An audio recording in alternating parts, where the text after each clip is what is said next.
This episode is brought to you by Peacock. The new Peacock original documentary, Matthew Perry, A Hollywood Tragedy, dives deep into the beloved actor's rise to fame and his tragic death.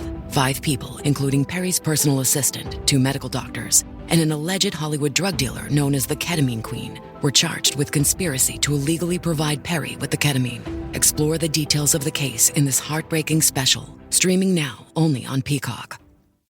Life is made up of many gorgeous moments. Cherish them all, big and small, with Blue Nile. Whether it's for yourself or a loved one, Blue Nile's unrivaled selection of expertly crafted fine jewelry and statement pieces help make all your moments sparkle. Blue Nile's experts are on hand to guide you, and their diamond guarantee ensures you get the highest quality at the best price. Celebrate a life well lived in the most radiant way and save up to 30% at BlueNile.com. That's BlueNile.com.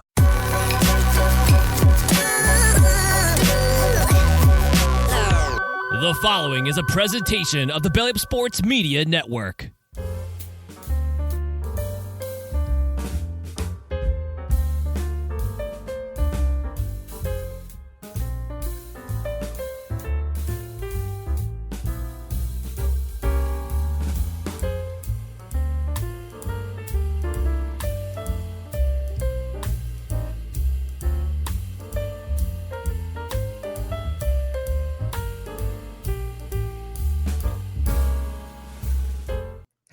Oh, I failed you.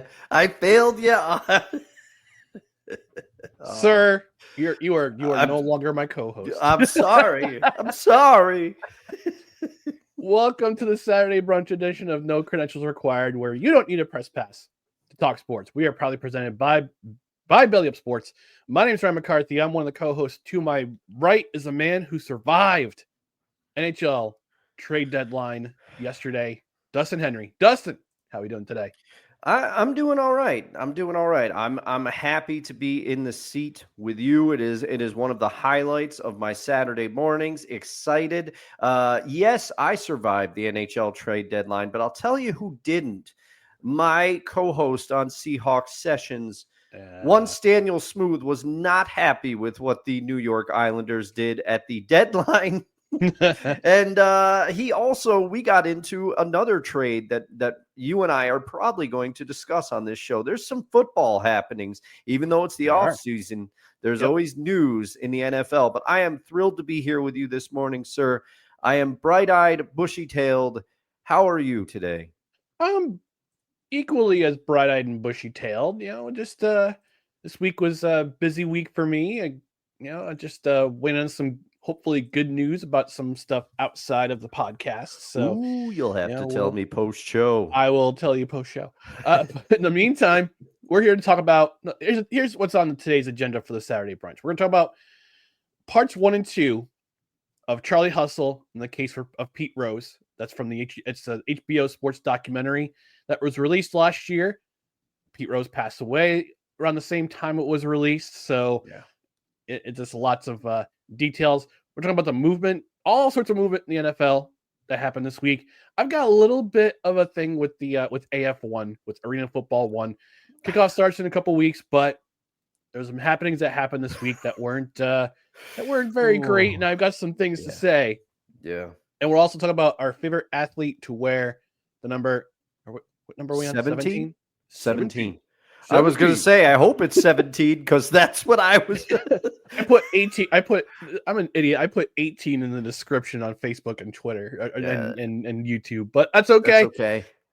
That's okay. It's live. We're live on the No Credentials Required YouTube channel now, but this will be released on the Belly Up Sports YouTube channel a little bit later. But but the audio will be on the YouTube channel when the podcast is published, or the podcasts are published. Around 12:30 this afternoon. So we hope you tune in. But in the meantime, we just want to remind you, speaking of social channels, follow us on social media, Facebook, Twitter, Instagram, and YouTube.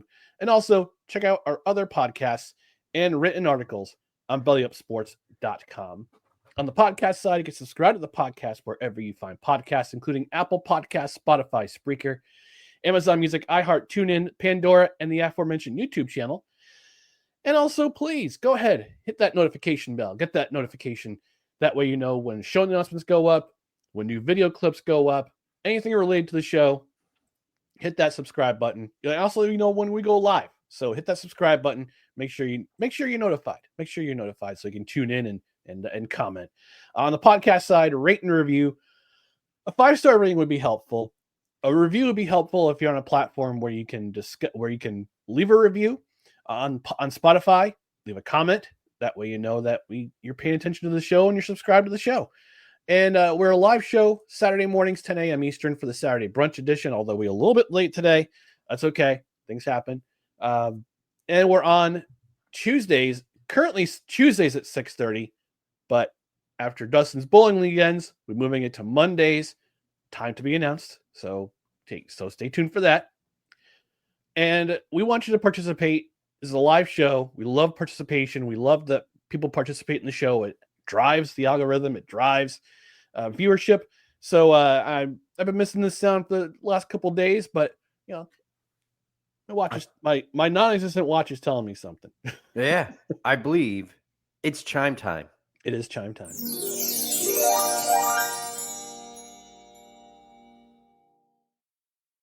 And I just realized, because the hot food takes bumper is right above the chime, we forgot to do a hot food take. Oh man, yeah, this week this week was just so crazy with the fire hose of news coming out of the NFL, the NFL trade deadline, and things happening elsewhere. Yes, we forgot to do life stuff. Yeah. Oh man. All right. Well, I had one that was pretty unreliable, but let's save it. Let's save it. We'll save the burger. Okay, let's save it for next week. Yeah.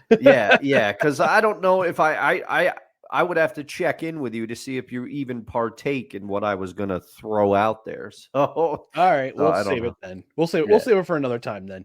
So, hot food takes is off the table this week. So continental breakfast this morning. All right. Yes, continental breakfast. So we'll do a little cereals. Mini.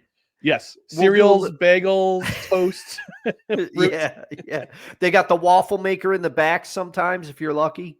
Waffle maker's broken. I checked. Oh, no. This hotel sucks. Yeah, but I will, just a little impromptu one, and I'm sorry if we already did this, but I have to get your opinion now, because Kevin gave a little shout out to our show last night. He was on Seahawks Sessions, and during the meandering road that was Seahawks Sessions, if you want to listen to three guys jump all over the place, go tune into that on the Time to BS feed with Daniel Smooth. But he said, hard or soft taco shell? Hard or soft taco shell?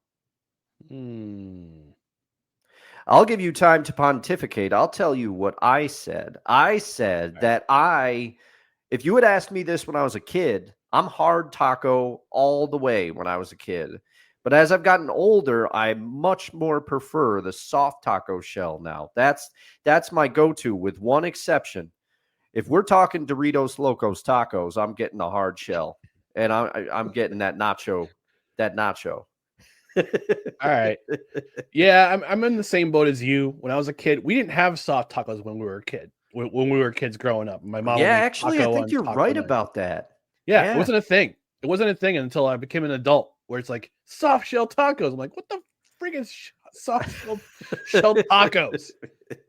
Then I discovered it, and I'm like, soft shell tacos. Yeah. No, they're good. Yeah. They're good. A little side question too. Corn or flour tortillas?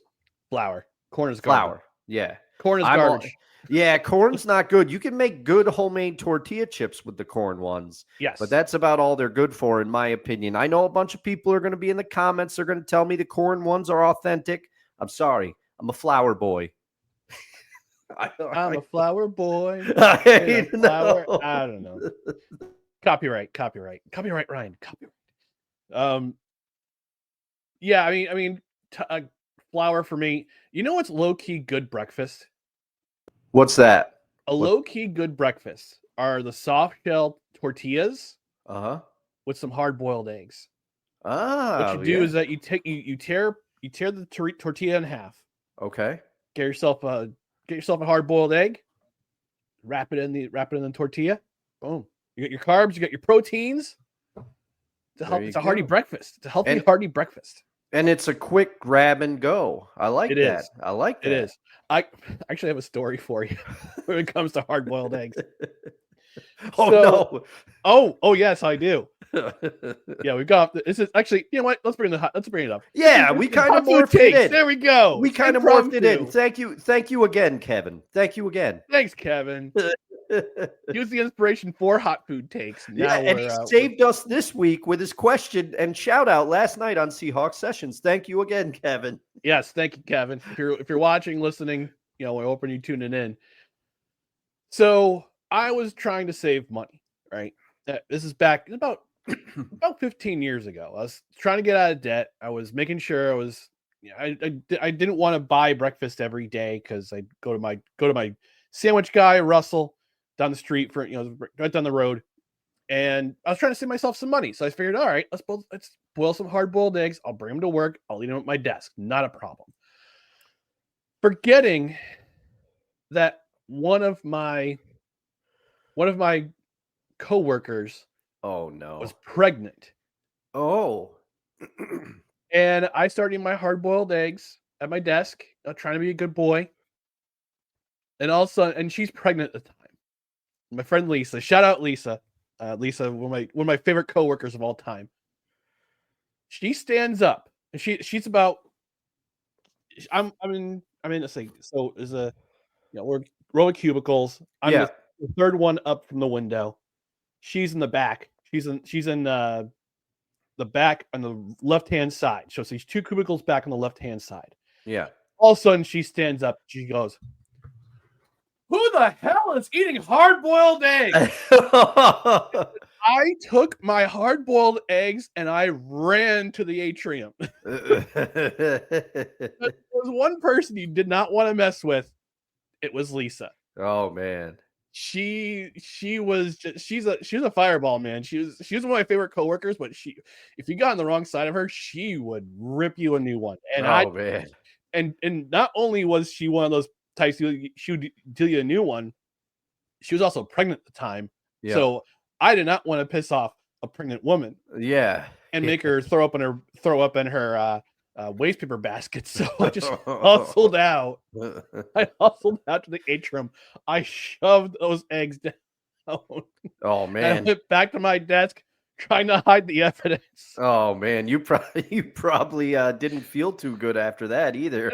But actually I admitted to her a little bit later. I'm like, "Lisa, I'm really sorry that I was eating hard-boiled eggs at my desk." She goes, "That was you?" I go, "Yeah." And she just busts out laughing. She goes, "I am so sorry that I yelled at you.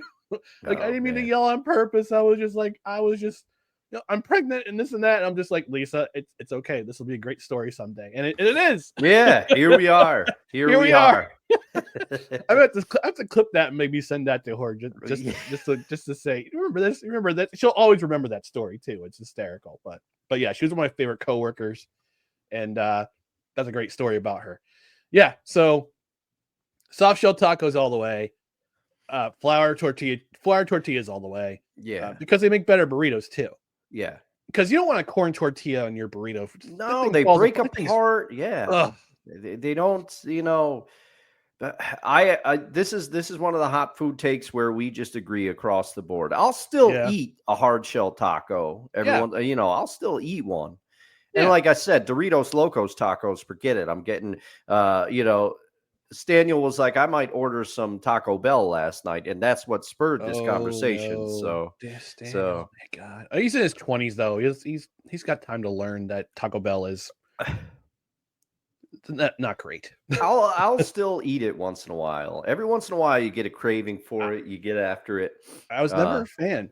Although recently, I say over the past, I think it's the last few months or so, the Taco Bell KFC combo store in Malta broke apart. So now it's a Taco Bell and a KFC individually now. Oh man, because they started separating the stores. They started separating the two brands. So because they're owned by the same company, Yum Brands. Yeah, Yum ! Right? And then and they're exclusively Pepsi products, right? Yes, they own KFC, Taco Bell, and Pizza Hut.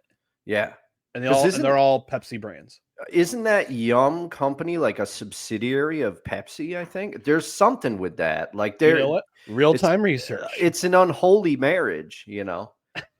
Depending on who you ask. Yep. Yum. Yeah. Brands is an American multinational fast food corporation. It's a spinoff of PepsiCo after they acquired KFC, Pizza Hut, and Taco Bell. PepsiCo divested the brands in 1997, and these consolidated as Yum. Thank you, Wikipedia. Yes, I still remember when Pizza Hut was Coke. I still remember the red glasses after Little League games. Yep. I miss it. And that has been this impromptu edition of Hot Food Takes.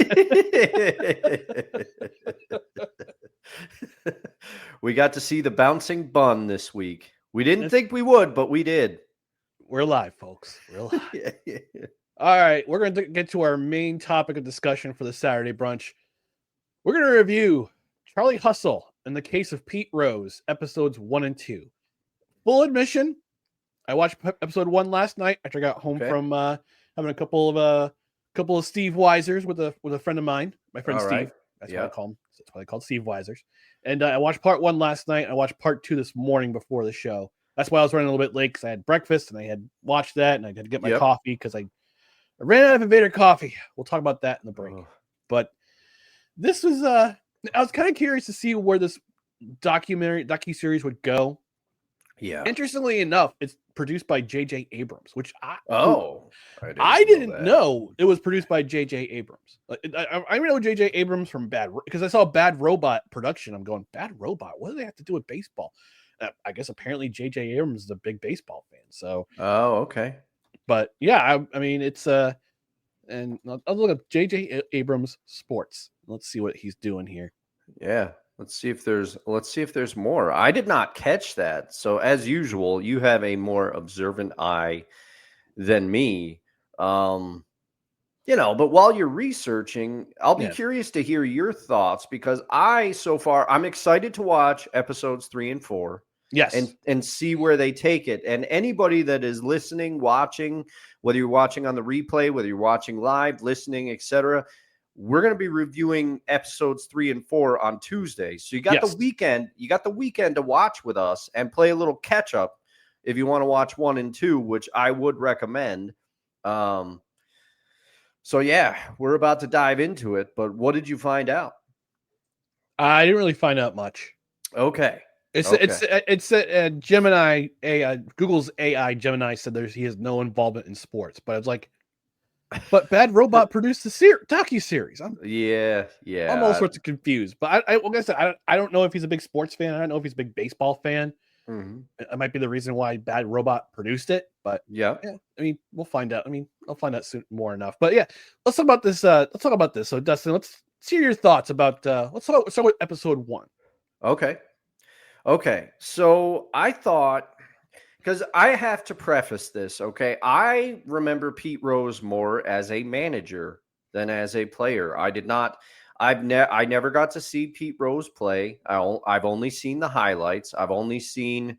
This face is not for you, by the way. This face is about J.J. Abrams. But go ahead. All right. Yeah. Sorry.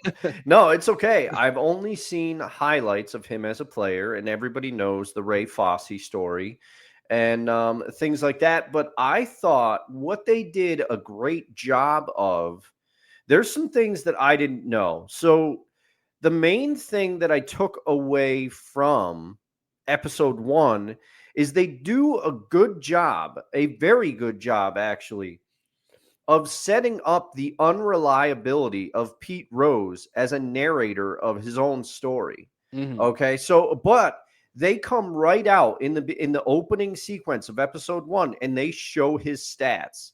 And if you just look at the stats, Pete Rose should be in the Hall of Fame. Absolutely. Now, I'm not the biggest fan of Pete Rose as a person. We will get into this as because I think the documentary, like, it hangs over. There's parts of the documentary where you empathize with Pete Rose, and then they show a dichotomy where he does something and you're just kind of like, ugh. He does or says something and you that's the push and pull of this documentary, at least for me so far. But they do a great job of setting up his unreliability as a narrator. The Mickey Mantle and Whitey Ford story that he tells of how he was nicknamed Charlie Hustle.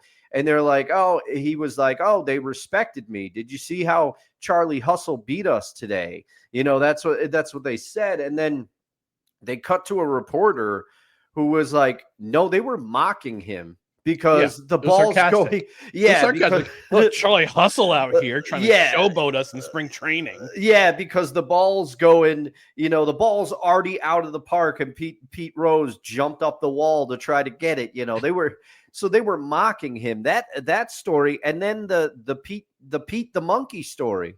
Like they I love that story. Yeah. They keep like the one lady's like, oh, he told me that someone in his family had a monkey, and Leslie Visser. It was Pete, and and so then I forget who he told Leslie Visser had the monkey, but then he's like, oh yeah, my grandma did, but you didn't want to get close to that monkey. It would, it would go crazy on you. It would bite you if you got too close to it. And then he's like, but it was good. It was good. So it's just like, what is you start to wonder if Pete Rose even knows what reality is anymore. So that was over. But again, I kept trying to go back to the stats at the beginning. And you said it before, Ryan, it's not the person Hall of Fame.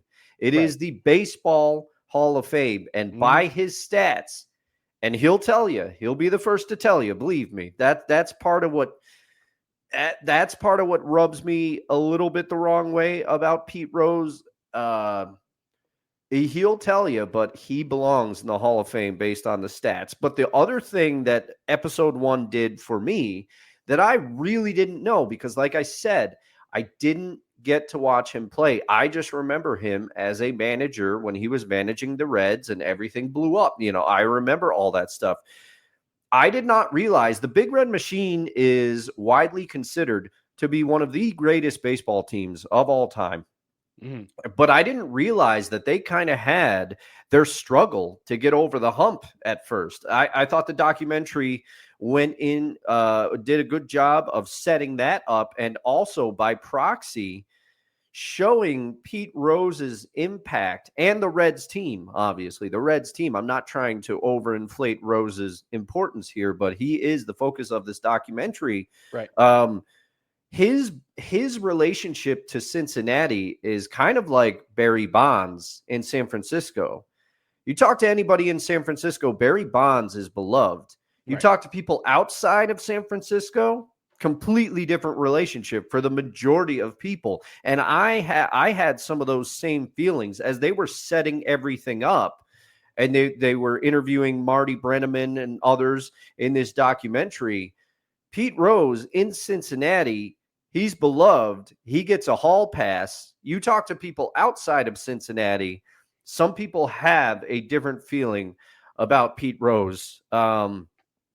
But so I thought they did a great job, and then they started to set up where he had a lawyer working on his behalf to try to meet with Major League Baseball about getting him in the Hall of Fame. But for me, the biggest theme that emerged through episode 1 and 2, which we'll get to in a second here once I stop talking and let you jump in, is the push-pull between, yes, I know he belongs in the Hall of Fame, and, oh, I'm starting to connect with Pete Rose and empathize with him, and then he does something, and you're just like, ugh. Like, I thought they did a great job of showing, like, the roast that he was at in Cincinnati or the benefits. And they cut to people in the crowd after he would say certain things. And you had people laughing, but you had some people that looked like, like a little disgusted too. So I think some people were, That's what happens in a roast. Oh yeah. That's definitely what happens. But it just, no, I thought it was making me realize that, okay, I'm not the only one that has this dichotomy about Pete Rose. Like you start to buy in, and But I want to get your thoughts because I've talked about episode 1 ad nauseum now. All right. So episode 1, yeah, I'm comparing this to I'm making a kind of an unfair comparison here. I think they were trying to stylize it like The Last Dance. Okay. So if you remember The Last Dance is all about Michael Jordan, the Bulls' last dance in 1998, the Bulls dynasty in the 1990s, one of the greatest NBA dynasties, hell, one of the greatest sports dynasties that I can remember in my generation, in our generation, actually, because we grew up around the same era. Yeah. Although you're a bit younger than me, but there's some things I remember more than you remember because I'm older. Yeah, you were a touch older than me. Yeah, you were around. But I think they're trying to stylize it in that fashion, especially in the first 2 episodes. Episode 1, yes, we had Pete the Monkey, which was that's why I laughed out loud because I'm like, Pete the Monkey. Yeah, That's what they remember from the doc. And I like the fact that after they kind of end things, like the end credit, before the end credits, they had the little like blooper reel or outtake reel. And that's we'll talk about that in a second. But yeah, part 1, you're kind of setting the scene. It's like, all right, he talked about his career starting out in 1961, I want to say. I think something like that. Yeah. Because I was surprised, I was surprised that he started that early. I mean, it makes sense, but he got 1963. Well, his baseball career started in 1961. Yeah. But he didn't go to the major leagues until 1963. So yeah, it started his career and kind of things kind of intertwine with the gambling scandals that he had. But most of the emphasis was on his early days as a baseball player and how much here's one thing you can't deny about Pete Rose. He loves the game of baseball. Oh yeah. Or he loved the game of baseball, I should say, because now he has since passed. Yes. Passed away on September 30th. But that's the one thing you can't deny about him is that he loves this game. And you could see it. You could tell by the interviews he was doing, by the way he talked about the game, talked about his career. He loved baseball. He loved the game. Yep. And one of the things that I'm not sure. I think it was one of his ex-teammates who says the one thing that Pete was not necessarily was addicted to wasn't necessarily the gambling. It was the action. It was action. He just needed to feel like he was in the action at all times. That's why he developed that gambling habit. Betting on football, betting on the ponies, betting on the puppies. We're talking about greyhounds, folks, not Jerry Lawler. Yeah. But Pete Rose, we'll get into it. In episode 2, he does talk about some Jerry Lawlers, and that was one of the most cringy moments in the whole thing. Yeah. So episode 1, it's just setting up things for down the road. Yep.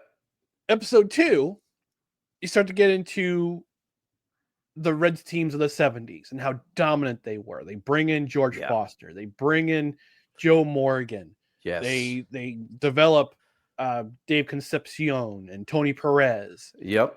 And Griffey Sr. on that team. Ken Griffey Sr. was on those teams. You start to see, and Johnny Bench. I can't forget him. I can't forget Johnny Bench. No, you can't.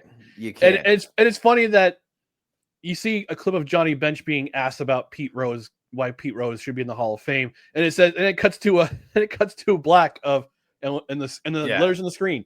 Johnny Bench declined to be interviewed for this documentary. And for what it's worth, a couple quick notes about Johnny Bench. One, Johnny Bench, my mother's favorite baseball player of all time. Mom loved Johnny Bench. But the other thing is a former coworker of mine used to work at the Hall of Fame in Cooperstown. And I asked her one time, I said, what are the most memorable interactions that you've ever had with a baseball player? Because she got to meet a fair bunch. And she said, most everybody I ever dealt with was extremely nice. She said, with one notable exception, he was a huge a-hole, Johnny Bench. So it's that's why. It's funny. Like I watch interviews with him. I see commercials and I'm like, something ain't right about this guy. Mm-hmm. Something ain't right. Yeah. But it's just interesting that he's the one person he didn't want to interview. I guess he must hate Pete Rose with a white hot burning passion. Oh yeah, probably. And of 1,000 suns. And you could even Pete said himself, he's not a fan of Johnny Bench as a person, but he admitted that they needed Johnny there, and Johnny was instrumental. And I think, who was it, Ryan? Was it Brenneman that said you had two extreme alpha dogs and they were fighting for control of the team? Yeah. Yeah, it was Marty Brenneman. Yeah. Yep. Marty, and he's got two. Tom Brenneman, his son, who was yeeted into the sun after his mistake with the in the broadcast booth. Yeah. And Castellanos hits in deep right field. Oh man. But yeah, Marty Brenneman said, you got two alpha dogs competing to be the leader of the team, but when they went in the field, those egos got put aside. It was all about the team. Mm-hmm. And that's why they were so successful for so long in the 1970s. And they get to part two, and towards the end of part two, the first World Series win in 75. And it's interesting that yes, he makes a good point in saying the only clip you really see out of the 75 World Series is Carlton Fisk's. Yeah. That's what the 75 World Series is known for. Yeah. People forget that was in Game 6. Yeah. They still had to play Game 7. Yeah, the Reds won that. I think it was Ken Griffey Sr. who, shout out to Sr. Yeah. He's looking great, man. Show. Audio. There we go. My audio is losing connection for some reason. Can you hear me now? I can hear you now. Yeah. Okay, good. Griffey is looking great, but he said you can't win in Game 6. You can't win the series in 6. He said we came back and won that series, and people forget about that. And he's right. Even I had forgotten about it because Ryan, you and I grew up. That Fisk clip is in every baseball highlight show or summary or whatever. They use it in the intro. Yeah, it was part of This Week. It was part of This Week in Baseball for forever when I was growing up. Yeah, with Mel Allen as the voice of This Week in Baseball. How about that? Legendary Yankees broadcaster. But yeah, it was funny that they talked about Game 6 and Sparky Anderson's ripping them a new one. Sparky Anderson looked 80 years old even in 1976. But he said, you call yourselves, what kind of, you guys waste that effort. You call yourselves the Big Red Machine. Actually, they didn't call themselves the Big Red Machine. Yeah. People were calling them the Big Red Machine. But it's interesting that I'm wearing red today. Yeah, it's almost like you coordinated it. And then Pete said, Sparky, Game 7's tomorrow. Yeah. And they spotted him, and they spotted the Red Sox a 3-run lead. Then he breaks up that double play that starts the rally, and I think they scored the next 6 runs. I think it was. Yeah, to win that series. Like that. So then they go on and beat the pants off the Yankees in 76. Yeah, that was a sweep. Jeez. Yeah, that was definitely a sweep. It definitely crushed the Yankees, but the Yankees got 2 titles, the next 2 titles, so it's okay. Let's talk about his hitting streak in 77. That 44. He tied actually the National League consecutive hit streak, and then he talks about his time on Fox Baseball, Major League Baseball on Fox, and how interesting of a move that was at the time. And then all the allegations come out with underage girls, and you're like, yeah, okay. I'm not going to defend Pete Rose here. I'm not going to, and like scumbag behavior. Yeah. Let's just put it out there. Yeah, especially if it's extramarital. Yeah. I'm sorry. If it's extramarital, that's double scumbag time. Yeah. Yeah. But it's weird. Like, I don't know. I don't want to get too much into it because it's a controversial topic, but if you watch the documentary for yourself. Yeah, But please. the way I don't like the way he tried to defend himself either. Mm-hmm. Like he tried to justify and rationalize his behavior. And it's like, no.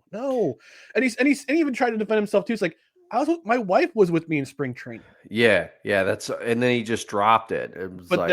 But then he's like, but the girl was 16. And it's like, that's still legal. Like, it's still not great, Pete. Not great. Even if it was true, like now this kind of thing, people's memories aren't always crisp. Pete Rose is too. The girls could have been the girl who made the accusation. Her memory might not be as crisp either. Mm-hmm. So I'm not defending Pete Rose, but let's I mean, the case was dismissed, and he tried to tame the court while he's with Fox Sports, which wasn't a great look. So they said, listen, Pete, this is not a good look for us. And this is especially in the time of Me Too, where everybody's getting accused. Yeah. And they said, you know what? It's just better that we got to let you go. Yeah. We got to let you go. Yeah. And it goes to show, like you said, Ryan, we're not going to deep dive into that. That's a topic that I don't think a lot of people want to discuss, and it's disgusting. But, and everyone will try to rationalize their behavior at some point. I've been guilty of it for sure. Yep, same. It's human nature to try to do that. But it just is another thing of painting the dichotomy and setting up the conflict with, yes, the hard evidence, he should be in the Hall of Fame. The stats are right there. But then you just keep, oh man, they keep ticking off boxes. And this, you got to keep in mind too, because episode 2, they get into his son, Pete Rose Jr. and 2,000 hits in the minors, but he never really made it. And Pete admits, he said, that's because of me. That's because of me. I got in trouble, and he was kind of excommunicated because of that. But how about that? He suffered the ramifications. Yeah. And how about that? How about that locker room? The Reds locker room. You got Eduardo Perez running around. You got Pete Rose Jr. and one other notable junior running around that locker room. And I love the fact that they set up the rules. Sparky Anderson made, because this is the thing. This is the difference between the Cincinnati Reds and the New York Yankees. Because I remember Ken Griffey Jr. saying, "I will never play for the New York Yankees because of Billy Martin." Yep. Because Billy Martin didn't allow kids in the locker in the dugout or the locker room. Yep. But Sparky Anderson said, "Okay, kids, we got some rules for you. You guys are allowed in the locker room if we win. If we lose, we're not going to allow you in the locker room." And they fully understood.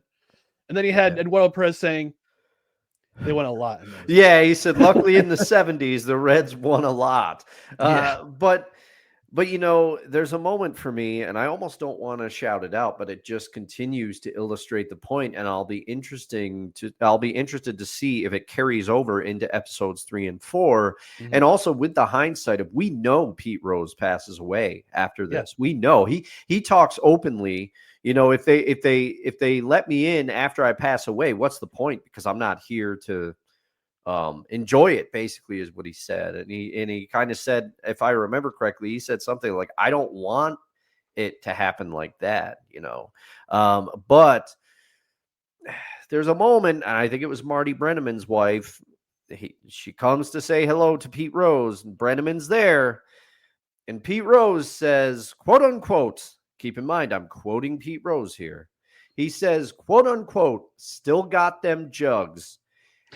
And his wife, Brenneman's wife, has to sit there and take it. It makes for an incredibly awkward moment. I think she handles it the best she can handle it. But keep in mind, too, Pete Rose knew he was being filmed during this. He knew cameras were there, and he still said that. It makes me wonder what he said when the cameras were off, what footage got cut, and it just shows the dichotomy. But also they do a good job of painting the narrative of how Pete Rose, people identified with him. People felt like he was a man of the people. People really really gravitated towards Pete. So you have all these different factors, and it was just, for me, it was a lot to unpack. I found it very interesting. Like you said, I don't think this is as good as The Last Dance. The Last Dance is the new benchmark for documentaries, as far as I'm concerned. For sports documentaries, for sure. Yeah, absolutely. And I mean, this falls short of that, but a lot of things are going to fall short of that. Yeah, I'm still enjoying this. I'm enjoying this too, and it's going to get darker. I think I'm going to predict it's going to get darker as we go along. And I looked at the release date of this documentary. It was July 4th, 2024. So it was 2 months before he passed on. Independence Day. Wow. 24th. Oh, 24th. Man, I don't know whose Independence Day you're talking about. Yeah, no, I thought you said July 4th, 2024, and I was like, man. No. Which July would 24th. Be a perfect, because I mean, July 4th, that feels like a baseball day. If anything is a baseball day, I mean, come on. It is a baseball day. Actually, July 4th is on a Friday this year. Oh, we're gonna get after it. Oh, we gotta get after it. 3-day weekend, Ryan, barbecue and beers. Hold on a second. I want to take a look here at the Yankees schedule because I'm feeling a game if they're at home. Come on, March. Whoa, April. Big gust of wind out there. Yeah, it's very windy upstate New York. Oh, Subway Series is that weekend at Citi Field. Oh man, I've never been to Citi Field. Have you? I have not either. I have been to Shea. I had been to Shea twice for Yankees Mets tilts. They split them though. So they lost the first one. Yankees lost the first one, but they won the second one, which was nice. There we go. Got it back. Shout out to my former coworker Johanna, who was there with me for both those games. It was fun. Those are fun games. Oh, nice. Yeah, but it's interesting. Like towards the end of the outtakes of episode 2, and he asked, and he's curious to ask because we always see documentaries and we see reality shows and they put people in a certain light, like the hero, the villain, that kind of thing. Yes. And he asks, and actually I give credit to him for asking this. Mm-hmm. He asks, what kind of a documentary series is going to be? What kind of a light are you going to paint me in? And the guy who's interviewing him, I suspect he's the producer. He says, well, we're going to paint you. We're going to see how Pete Rose is on a day-to-day basis, how you put your pants on. He says, well, I don't wear underwear. The producer says, yep, that's it. I'm out of here. That's it for me. Yeah. I don't know if he said it jokingly or he was serious, but yeah. But it was a funny moment. That was a funny moment there. Mm-hmm. All right, we're gonna take our network mandated commercial break. But when we come back, we got lots of NFL movements to talk about. I'm gonna touch brief on the Arena Football 1 situation. And we'll talk about our favorite athletes to wear. The number 17. 17. Yes. We're going to we'll take a quick commercial break. Stand by and stay tuned for more No Credentials Required. This episode of No Credentials Required is brought to you by Invader Coffee. For the coffee lover who wants good, quality coffee with no bullshit and no filler, Invader Coffee is an ultra-premium, veteran-owned coffee company proudly delivering only the best coffee your hard-earned money can buy. They aim to only serve the highest quality, organic, air-roasted coffee beans sourced from free trade farms all over the world. They keep things simple. The best coffee at an affordable price in order to provide you with the value you deserve for your morning boost. 100% fair trade, 100% organic coffee beans, 100% air-roasted, 100% money-back guarantee. Visit invadercoffee.com, enter promo code BELLYUP at checkout, and receive 15% off your order. All right, Invader Coffee. I don't have Invader Coffee this morning because I ran out. But it's on its way. Dustin has his, though. What flavor are you drinking? I am drinking Cookie Crumble because I still have it left.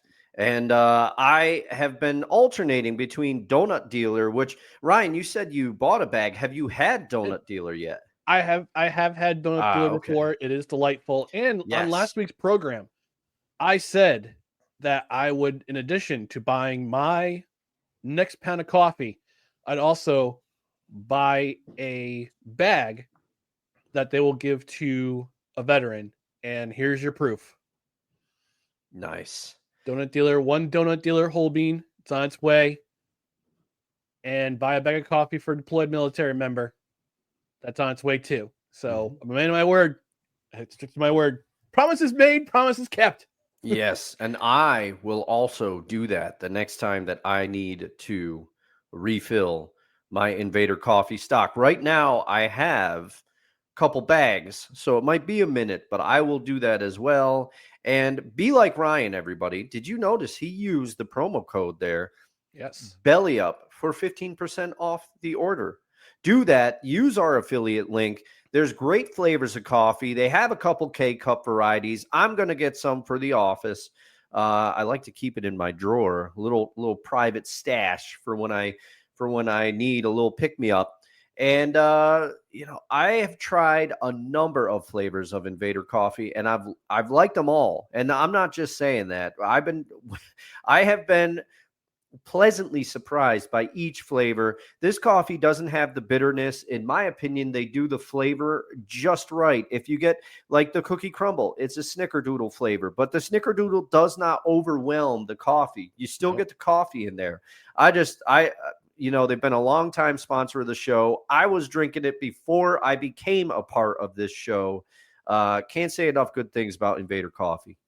Yeah. And in regards to the buying a bag for a deployed military member, they work with an organization called Move America Forward, which was established in 2004. They help out with veterans. It's a nonprofit charity, which is great. They support frontline troops serving around the globe, and I'm happy to have donated a bag. So great job, Invader Coffee. Again, they're a veteran-owned organization as well. So they're going to help out those who are actively serving. And this is a great coffee company, and we're drinkers of Invader Coffee. I tried out Invader Coffee before. I brought them on as an affiliate sponsor, and it's a great blend. They always have great blends.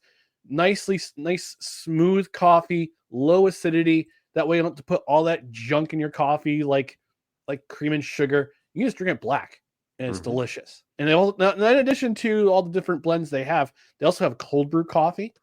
They can buy in individual cans, or you can buy a case of it, a case of 12. You get the K-cups, as Dustin mentioned. So, yeah, go to the affiliate link in the description. Support our show. Support a great company, too.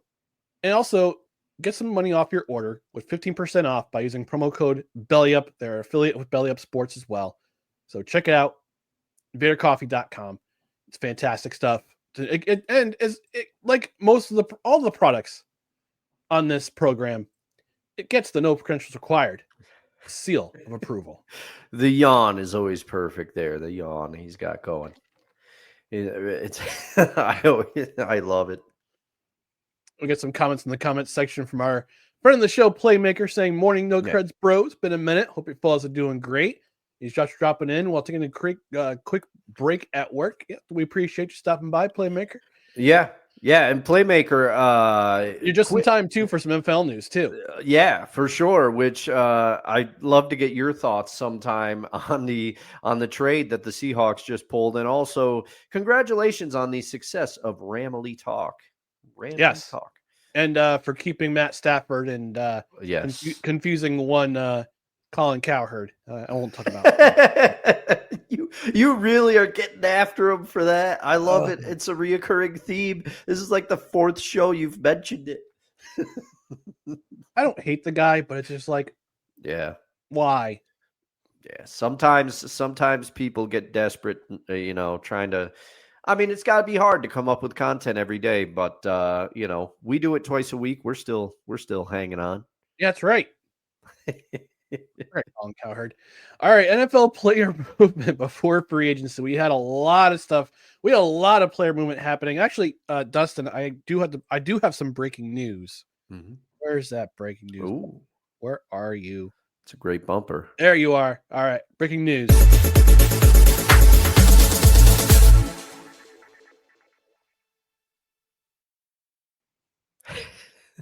This is not actually. I shouldn't be dancing because this is not great news. Oh no! This is from Will Kunkel of Fox 26 Houston, who tweeted this morning that Chiefs wide receiver Xavier Worthy was arrested on Friday night in Williamson County, Texas, on charges of criminal charges of assault against a family or household member, breathing or circulation.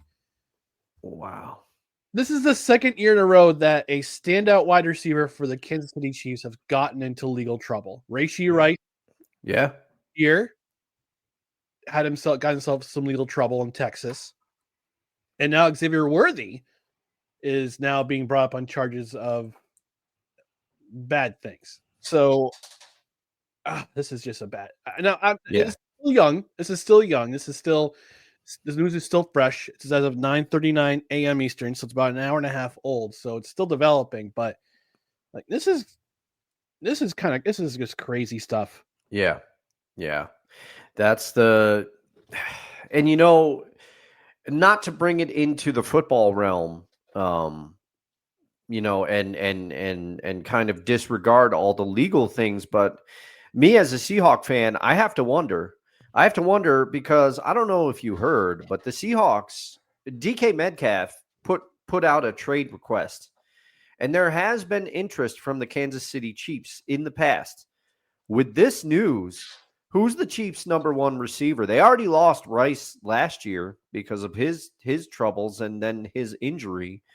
And now Xavier Worthy, who emerged as their number one, he obviously, this is still developing. We have to see what's going to happen with this. But part of me wonders, does this ramp up the DK Metcalf trade talks? I mean, we got into it a little bit last night on Seahawks Sessions, but I thought that the Seahawks were bidding high. I thought that their asking price, their reported asking price, is a first-round pick and a third-round pick.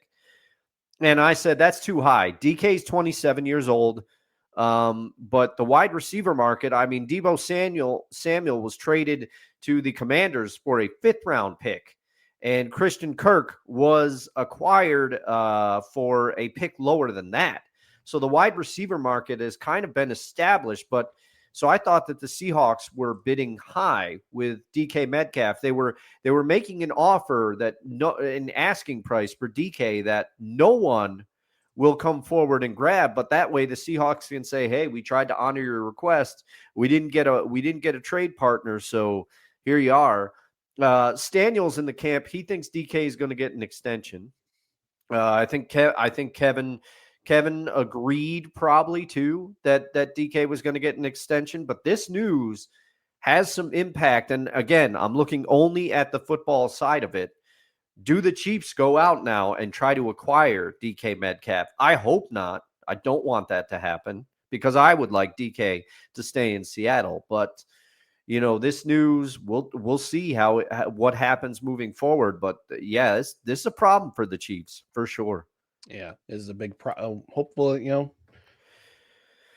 it's a touchy situation. Yeah, for sure. You know, yeah, that's why all these guys like after the Super Bowl getting in legal trouble. It's crazy. So yeah, you know, it's and said it's young. It's less than 2 hours old too. So we gotta make sure things develop.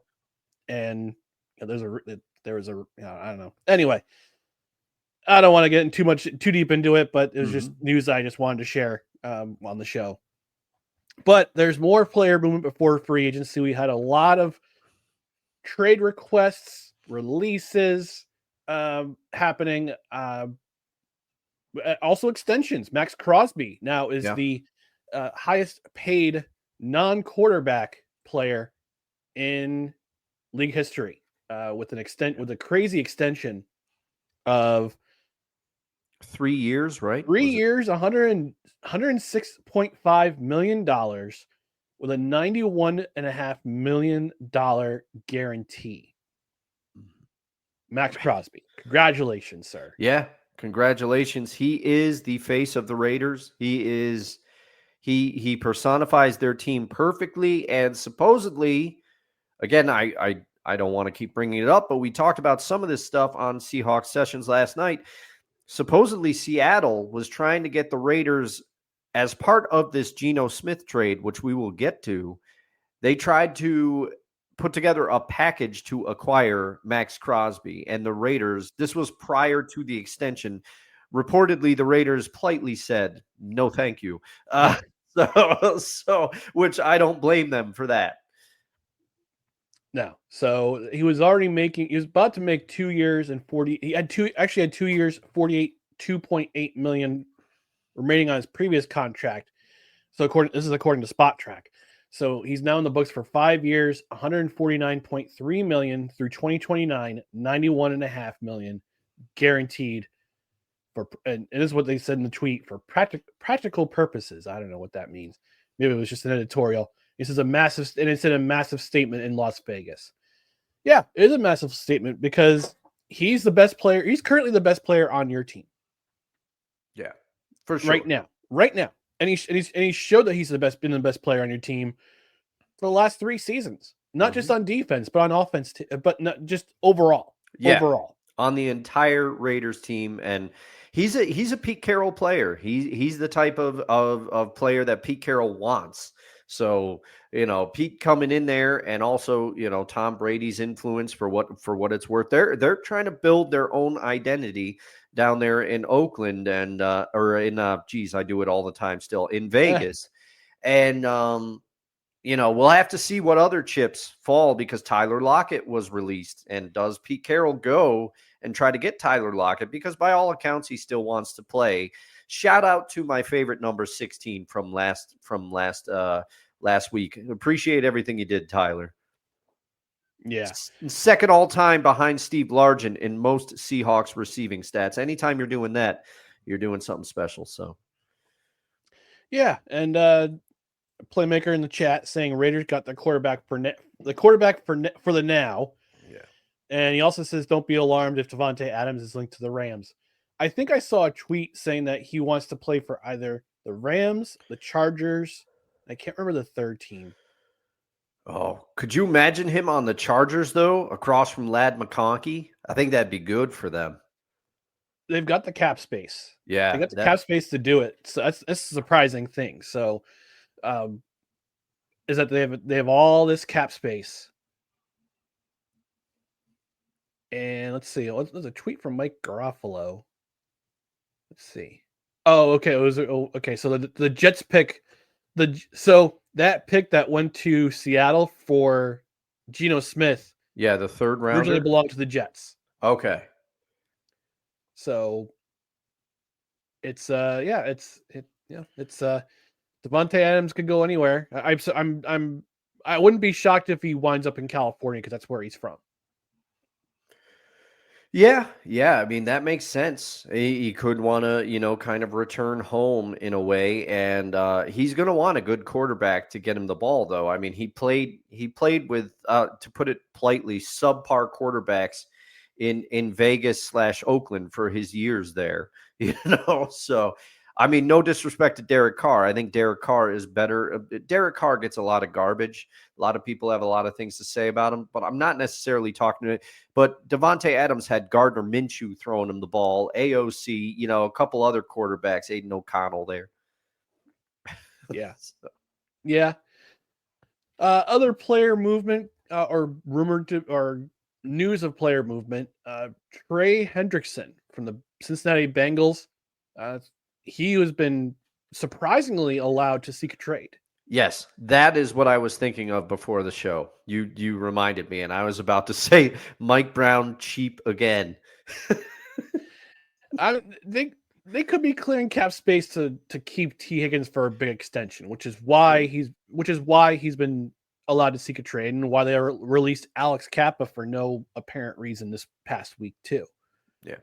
Yeah, they're going to be missing a couple of key players next year, and I don't know that Cincinnati's got some players in mind for the draft, or they're going to make some trades. But if they tag T. Higgins again, but then they can, I believe they can extend him or extend his contract further, or they'll do a sign and trade with somebody else.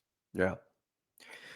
Yeah, who knows? I mean, it seems like a lot of teams are gearing up for something. We just don't know what it is. I mean, even to use again, my Seattle Seahawks, they now have the 7th most amount of cap space in the league. And they did that from a negative balance previously.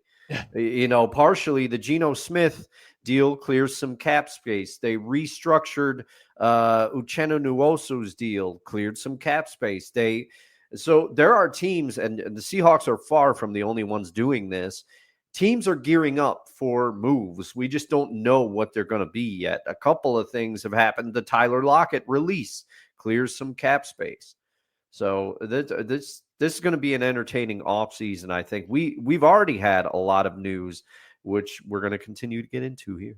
Yeah. So here's the cap space currently for all these teams. So New England, $125 million in cap space still available. Washington still has $93.8 million in cap space available. That's crazy. Even with the Deebo Samuel trade. Yeah. And they take on that contract, they still have $93 million in cap space. I mean, part of it is from his full contract.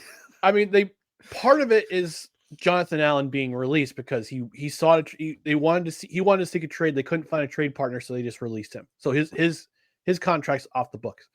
LA Chargers, $93.8 million.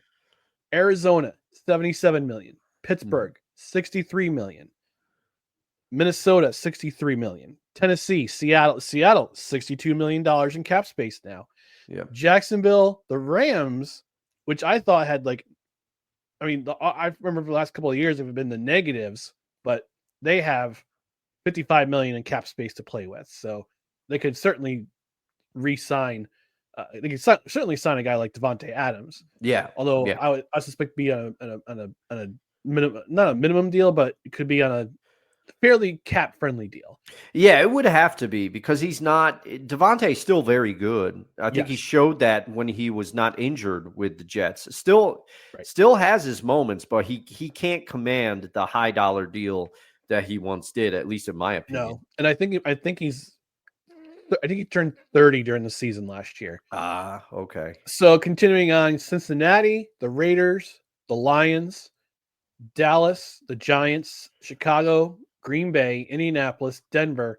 The Jets are now $39 million. Have now $39 million in cap space after Devontae Adams was released, and then I suspect they're going to have a little bit more after they supposedly release Aaron Rodgers. So after them is San Francisco. San Francisco was actually in the top 10, and they dropped. Yeah, they only have $32 million in cap space available now. And Carolina, Philadelphia, Cleveland, Baltimore, Miami, Tampa Bay, Houston, Kansas City, Atlanta, Buffalo. New Orleans is still $38 million in the hole. Mickey Loomis is still crushing it out everybody. There. He's got inappropriate pictures of the Bensons. It's the only reason he's still the GM. Gotta be. Well, speaking of the Chargers, because I mentioned the Chargers and the Devontae Adams sweepstakes, possibly. Joey Bosa was released this week too. Yeah. So there's a go name get out him, there. Seattle. Go get him. But I have to wonder what kind of money he would pull, considering his injury history as well. Yeah. That's the only, and I think he had 5 sacks last year, so not exactly huge amount, but I just think when healthy, that's a big caveat. I think he's got a lot left in the tank. But Ryan, I do have to, so the Geno Smith trade, now Seattle has no quarterback, and you hope that they have a plan. And supposedly the Seahawks are looking at Sam Darnold. I know we talked about it, but do you think Sam Darnold would be a viable option for the Jets? Would he go back there? I think we talked about this. I think we did last episode of the previous episode, or last week's Saturday brunch, and I don't think they're going to be bringing him back. They're looking at other quarterbacks, and the last quarterback I heard was Justin Fields. Oh, see, I don't mind that. I said to myself, for Seattle, if Justin Fields becomes available, if the Steelers do go get Trevor Lawrence, which there's supposedly some interest there, that leaves Justin Fields persona non grata. I would say, I said last night, the Seahawks go get Justin Fields. I think it could work. I think he has some talent if you can help him build. And also we know Seahawks line is not too good, but Justin Fields can evade pressure. But why what are your thoughts about Fields potentially on the Jets? I mean, you have a capable quarterback in Tyrod Taylor. So, I mean, I don't know Justin Fields to the Jets. Why you seemed a little disheartened. I've seen what Justin Fields can do when throwing the ball. I'm not too impressed. It seems like Okay. his favorite target is the ground. I don't mean to be mean, but yeah. He said so. He had what 2 different coaches in Chicago with 2 different systems. Mm-hmm. Then he goes to Pittsburgh, struggles there, and he was only brought in for certain situations, like it was a blowout, like during a blowout, or if it was a gadget play. And it's like they didn't use him like I thought they were going to use him, and they only spent a 6th round pick for him. He had them 6-2 though. Now a lot of it was because of the Steelers defense to start the season, but they were 6-2 under his leadership there. I don't know. It's interesting, because I don't think this quarterback class, I don't know enough about college football. You know more than I do, but I don't think this quarterback class is particularly good outside of 2 guys, really. There's some hubbub now whether whether the Seahawks would take Jackson Dart, that was, and I realized I forgot to delete my headline from last night's. I questioned whether the Seahawks are going full rebuild, because that's what it feels like to me, which doesn't make sense after you have an improving defense and a 10-win team last year, but that's neither here nor there. That's for another show.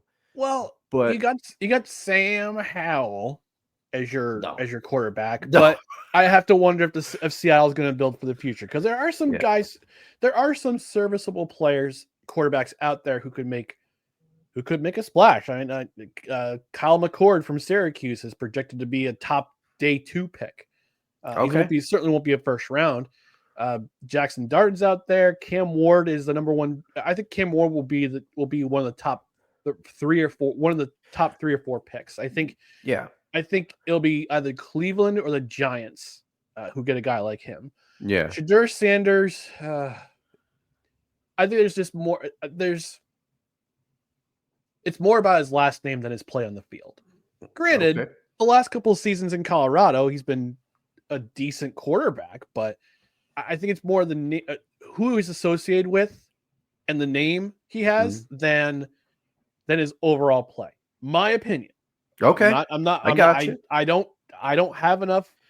I don't watch college football enough to really dig into the details, but that's just my opinion.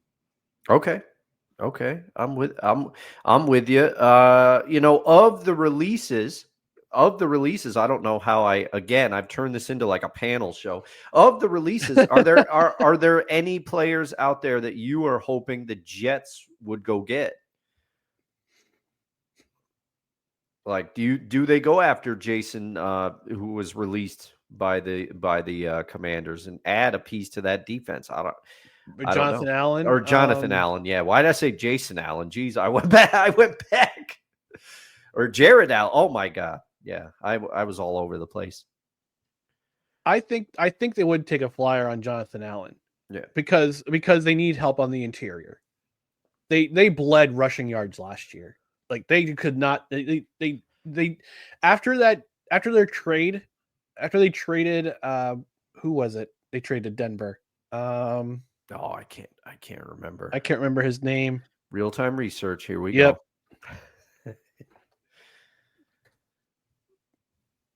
But also, New England's gonna do something with that cap space. For sure. They have to. And you got Vrabel there now. So I mean, who knows what he's gonna do to put his identity on his stamp back on that Patriots team. I don't know. There's so much. John Franklin Myers. That's who. Okay. Yeah. Okay. After they trade John Franklin Myers to Denver to relieve cap space, so they could bring in a guy like Devontae Adams, it completely screwed up their defensive. It completely screwed up their run stopping ability. I mean, Quentin Williams can only do so much on the interior. Yeah. They needed another guy to fill in that gap, and Michael Clemens wasn't it. And I think he'll be gone. But yeah, I would like to see them bring in Jonathan Allen for a team-friendly deal, like a 1-year deal, just to kind of kind of fill in that gap that was missing, that Jonathan Franklin Myers that they missed Jonathan Franklin Myers with. I like to see them bring him in just for that. But they have some other areas to fill. They're good at running back. They're okay at wide receiver. But quarterback is always going to be the big question. Yeah. And Tyrod's going to be in for another year. I don't know who they're going to bring in free agency. And I'm pretty sure they're going to draft the quarterback in the second and on day 2. Yeah, I mean, you would or think they trade back into the first round and try to get some money there. No, you would think they would have to, because I mean, I don't know, and I am hoping for you that Mel Kiper's prediction does not come true for you, because I know that would make you very unhappy. I don't want to see another unhappy Ryan during Jets season. I don't want to be unhappy Ryan during the Jets season. This would probably be like a 7-10 or 8-9 again, but it's the first year of Aaron Glenn, so yeah. All right, we're going to move on to our last segment because Obi Goal Watch is on, but he didn't score any goals since Tuesday, so there's really no update for. Come on, Ovi, get on the sticks. We want to use our graphic. And also, if you haven't entered, hey, Playmaker, get in there. Take a guess. Do you want a package with a No Cred shirt and a bag of Invader coffee and also some Righteous Spelling craft beef jerky, and if you get it 100% right, a bonus prize yet to be determined? Get in there and enter. Put your guess in there. Yeah. Comment on our social media. Yeah, absolutely. Because Uncle Al's the only one right now. Appreciate you, Uncle Al, but hopefully you go up against some people. Oh, I'm sorry. I made a mistake. Hold on a second. I made a mistake. Hold on. I get the graphic. OV Gold Watch 2025. It just hits so hard. He did score a goal this week, and now he's 10 away from breaking the record. Wow. Okay. He's 10. He's 9 from tying and 10 from breaking. Wow. Okay. We're going to witness history this year. I can feel it. I hope we do. People are saying it goes into next season. I don't think so. I think he gets there. He's got time. He's got time. Yeah, he's got another month to go. All right. Last segment. Our favorite athletes to wear the number 17. Because this is the 17th episode of the 2025 recording year. And we're going over our favorite athletes that we've watched play live or on television in our generation, to wear our favorite athletes to wear the number 17. And as always, I'm going to have my co-host lead off here. Who is your favorite athlete to wear the number 17? Well, this is probably, if you've been listening to No Credentials Required for a long time, and you've listened to my tenure on the show, the pick for number 17, it didn't come to me right away, but then I was like, wait a minute. And it jumps off the page. Who I am picking as my favorite number 17, I've always had a affinity for this athlete. He was one of my favorites during his era, and you will have to go back to I believe he got accepted into the Hall of Fame, and we reacted to it. Todd Helton.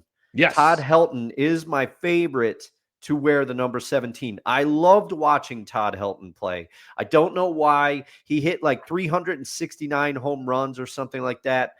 And I always kind of, you know how sometimes, Ryan, you pick I'm a Yankee fan through and through, but sometimes you pick like a National League team to start rooting for, every once in a while. And because of Todd Helton, I would always kind of silently root for the Rockies, and I liked their purple uniforms. Todd Helton, underrated player, I think. And also defensively, he could play. He wasn't one of these guys at first base who was just an amazing hitter, but a defensive liability.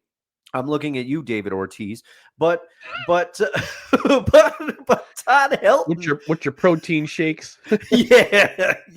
Alleged protein shakes. But I just always liked Todd Helton, and he had a great beard. There's just a lot. Todd Helton, underrated hitter. People are like, oh, his numbers are inflated because he played at Coors Field. He could still hit outside of Coors Field. He proved that again and again. the outcome of their World Series appearance against the Boston Red Sox was unfortunate, to say the least. But I remember rooting for that Rockies team because they had that unlikely run. They got hot at the end of that season, and they rode the wave all the way to the World Series, where they promptly got swept out by the Red Sox. I'm sure Todd is not going to be happy with me for bringing that up. But Todd Helton, just a fixture of my youth, watching baseball, my youth and teen years. And was he also, Ryan, was he a college quarterback at I was just about to bring up that fact. Yeah. Todd Helton was a quarterback at the University of Tennessee, and he was a starting quarterback in 1994 before he got hurt and Peyton Manning took over.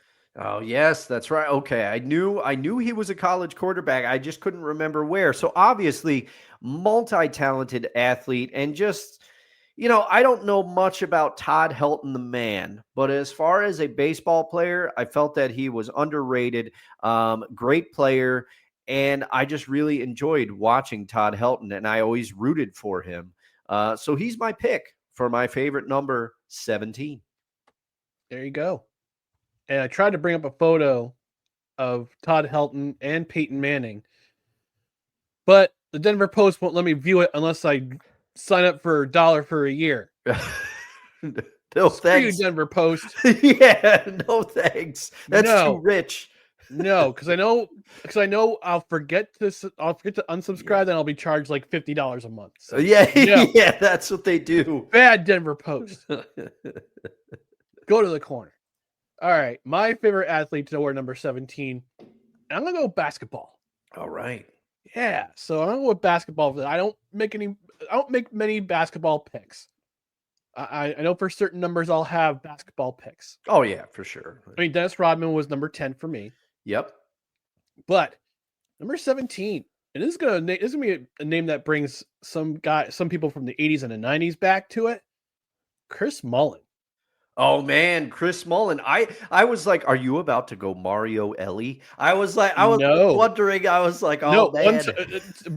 By the way, Mario Ellie was number 10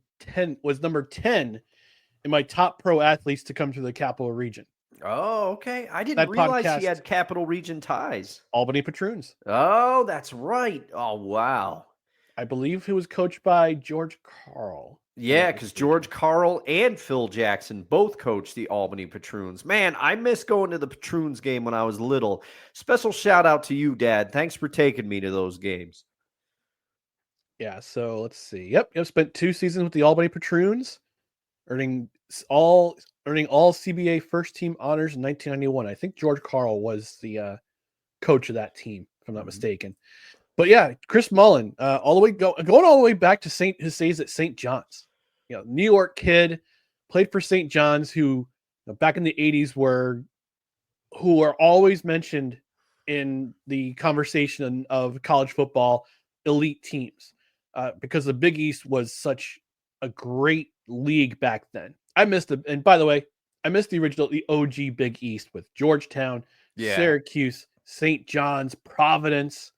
That was a powerhouse college conference. That was like when college basketball was like rivaling the NBA as far as like coverage and level of play. I mean, amazing.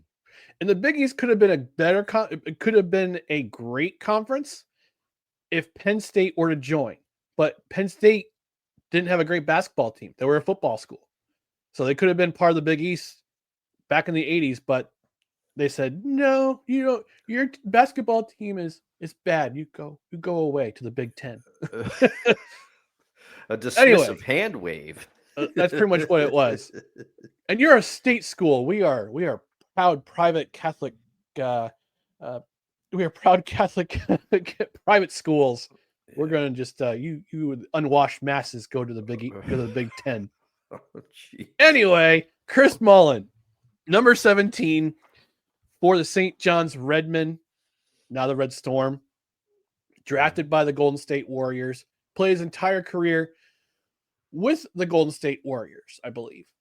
But he was also he was with the Indiana Pacers too. I was going to say, I thought he played for the Pacers for a bit. He played for the Pacers in the 90s when they were going against Michael Jordan, the Bulls. That's right. I forgot about that. Mm-hmm. But yeah, great player, great shooter, all around hustle guy. And I will say this too, because this is very admirable for him, because early in his career, he struggled with alcoholism. He went to rehab, and he's been clean and sober ever since. And that turned around my career was when I got clean. When I got sober. Mm-hmm. And he was also one of the members of the original Dream Team back in 1992. Yep. I remember reading about him. Not much reading about him in the book that I read in our trip to the Outer Banks in 2012. So I read about that. About the Dream Team. About the Dream Team. That was my reading for our Outer Banks trip. Yeah.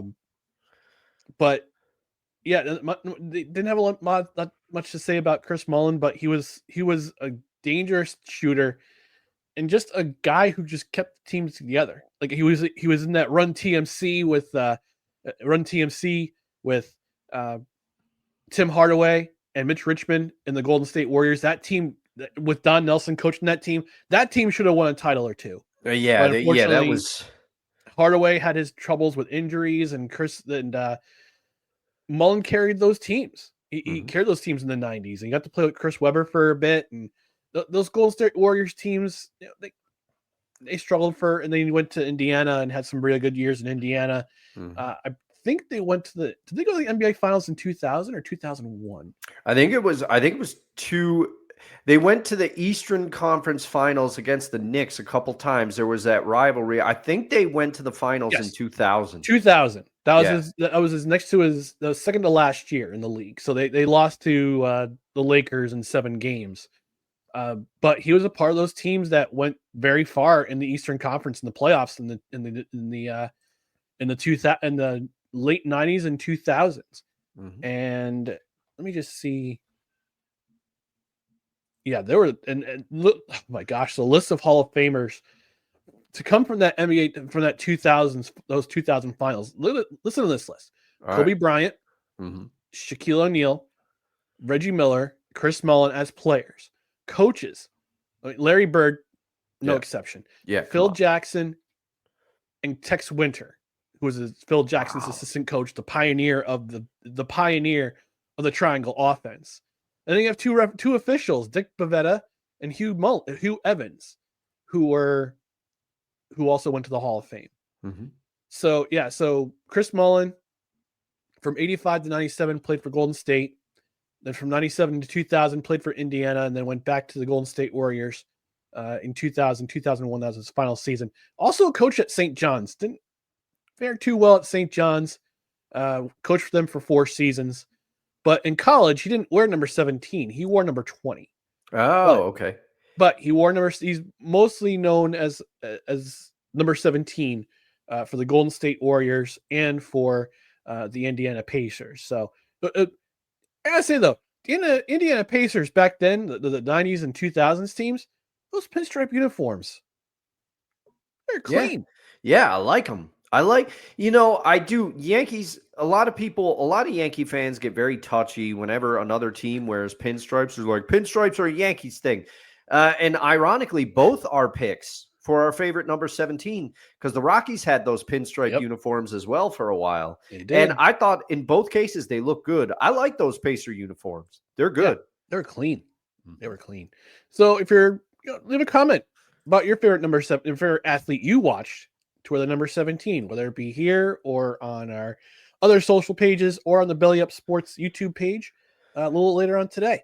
Yeah. All right, we're gonna get ourselves out of here. We'll have another show on Tuesday, 6:30 p.m. Eastern. We'll be reviewing episodes 3 and 4 of Charlie Hustle, and we'll also probably talk about more NFL news because tampering begins. Yay, tampering! And ironically, Playmaker's comment from earlier, don't be alarmed if Davante Adams is linked to the Rams. Davante Adams, number 17. Yeah. Wonderful synergy for the show. Thanks for the assist, Playmaker. Yeah, thanks, Playmaker. We appreciate you. But in the meantime, we're going to get out of here. Follow us on social media, Facebook, Twitter, Instagram, YouTube. Also find other great podcasts and written articles on bellyupsports.com. On the podcast side, please subscribe to the podcast wherever you podcast, including Apple Podcasts, Spotify, Spreaker, Amazon Music, iHeart, TuneIn, Pandora. The audio will be on YouTube later. And please don't forget to hit that notification bell on Twitter and on YouTube. That way you know when we go live, when we have show announcements, we have video clips, shorts. I get back on the shorts train. This week was a busy week, so I didn't get a chance to do many shorts. But I'll probably clip that egg story.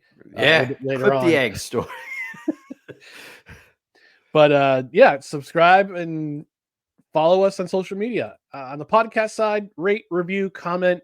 5-star rating would be helpful. A review on a platform wherever you review, that's also helpful. And on Spotify, leave a comment. Also on the Belly Up Sports YouTube channel, if you're watching the video, if you're watching our video, comment below about the episode, about the Pete Rose documentary, about NFL news and player releases, where you think some players will go, your favorite athlete to wear the number 17. Again, this is not necessarily the greatest athlete to wear the number 17. We're talking about our favorite athletes to ever wear the number 17. So we're going to get out of here and enjoy our Saturday, our respective Saturdays. Thanks for joining us on No Crunches Required. We're going to need a press pass to talk sports. We are proudly presented by Belly Up Sports. For Dustin Henry, I'm Ryan McCarthy. We'll be back here Tuesday at 6:30 p.m. Eastern. Hope you see you then. Good morning, everybody.